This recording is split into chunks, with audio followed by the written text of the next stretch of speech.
Any last minute changes as far as availability goes? No, we're all good. We're whole tonight. Before the injury, Alfie was kind of just starting to ramp up and get used to the pace and the physicality of the game. Do you think that he's going to need more time as he gets back into the swing of things to get up to playing as many minutes as he was, or can he go back to what he was doing before? Yes, it'll be interesting to see. It'll be kind of touch and go. We'll throw him out there at the beginning and see what it looks like and how he's feeling, and just want him to play tonight and enjoy being back on the floor. But as far as the minutes are concerned and what he can kind of withstand, it remains to be seen. He's not on any sort of limit? No. Any more questions in the room? What is it about his game specifically that you really like this season? I would say it's his maturity as a 19-year-old. You know, he's 19 and from Turkey and doesn't speak the English that great, but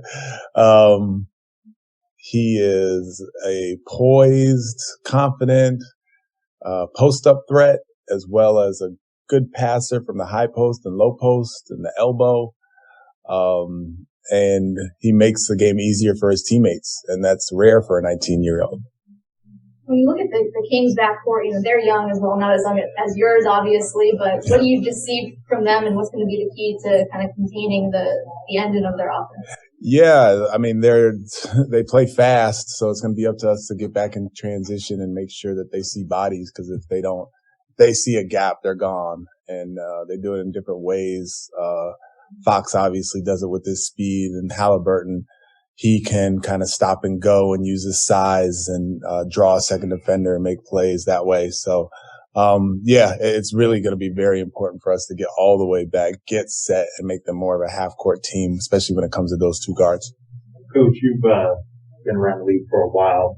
So is Alvin Gentry. Have you come across Alvin at all in the past? And just give me your thoughts on him being one of the veteran coaches in the NBA. Yeah, I mean, he's always been a guy that I've said hello to and looked up to as his career has gone along. He's had a lot of success in this league. He's been a bunch of different places. He's had some failure in this league, and the main success or measure of success is the longevity that he's had, and he has a style of play that works.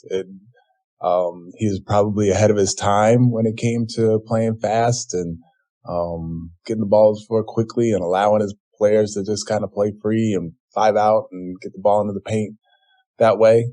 But he's always been great to me, like really like over the top great. Just kind words, words of advice, I've been there before type stuff and just a joy. But I've never worked with him before, but I feel like I know him really well. All right, we're going to move on to some questions from Zoom. First up, Kaylee Griffin. Thanks, Sean. Coach, after last game in San Antonio, the team is now 6-2 in games decided by 5 or less. What have you seen from this group? How young you are that allows you to execute so well down the stretch in those close games? Yeah, just growth. Just,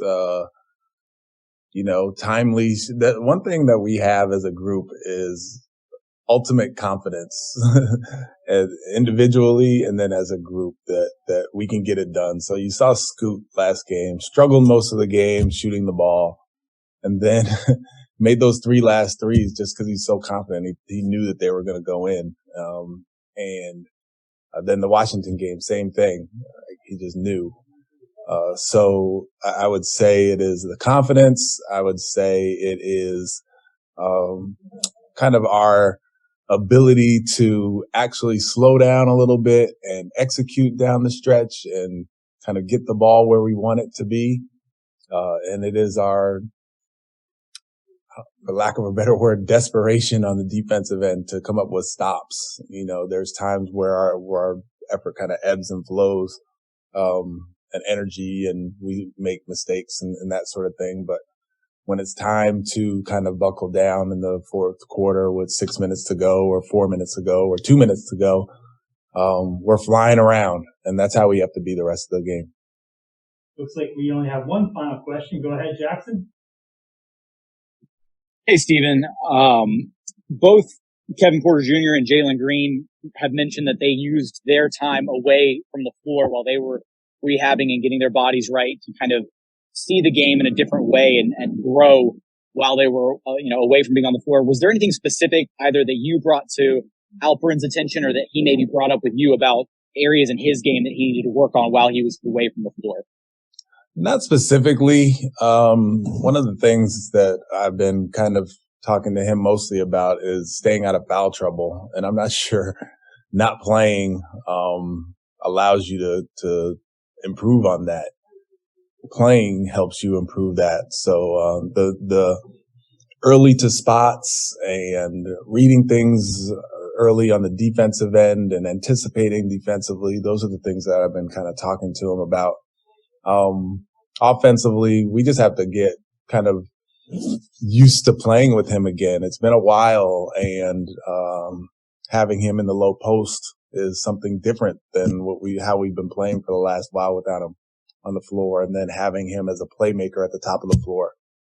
We as a group have to get used to him, but the main thing, to answer your question, has been the fouls.